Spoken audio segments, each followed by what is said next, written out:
সুন্দরবন সম্পর্কে 200 শব্দের একটা অনুচ্ছেদ নিচে দেওয়া হলো। সুন্দরবন বাংলাদেশের একটি গর্বের ও অমূল্য প্রাকৃতিক সম্পদ। এটি বিশ্বের সবচেয়ে বড় ম্যানগ্রোভ বনভূমি, যা মূলত খুলনা, সাতক্ষীরা ও বাগেরহাট জেলার উপকূলীয় অঞ্চলে অবস্থিত। সুন্দরবনের নাম এসেছে সুন্দরী নামক একটি বিশেষ গাছ থেকে, যা এখানে প্রচুর পরিমাণে জন্মে। এই বনে রয়েছে অসংখ্য খাল, নদী, হাওর ও বিল, এবং তা একে বৈচিত্র্যময় জীববৈচিত্র্যের আবাসস্থলে পরিণত করেছে। বিশ্বের বিখ্যাত রয়্যাল বেঙ্গল টাইগার, চিত্রা, হরিণ, কুমির, বানর, নানা পাখি ও জলজ প্রাণী এখানে দেখা যায়। গেওয়া, গরান, সুন্দরী ইত্যাদি বৃক্ষ সুন্দরবনের সৌন্দর্য ও ভারসাম্য রক্ষা করে। 1997 সালে ইউনেস্কো সুন্দরবনকে বিশ্ব ঐতিহ্যবাহী স্থান হিসেবে ঘোষণা করে। এটি আমাদের দেশের পরিবেশ রক্ষায় গুরুত্বপূর্ণ ভূমিকা পালন করে, বিশেষ করে প্রাকৃতিক দুর্যোগ থেকে উপকূলীয় অঞ্চলকে রক্ষা করে।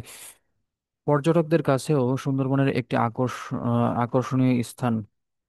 তবে বন উজাড়, দূষণ ও পরিবর্তনের কারণে জলবায়ু পরিবর্তনের কারণে এর অস্তিত্ব হুমকির মুখে। তাই আমাদের সকলের উচিত সুন্দরবনকে ভালোবাসা, রক্ষা ও সংরক্ষণ করা।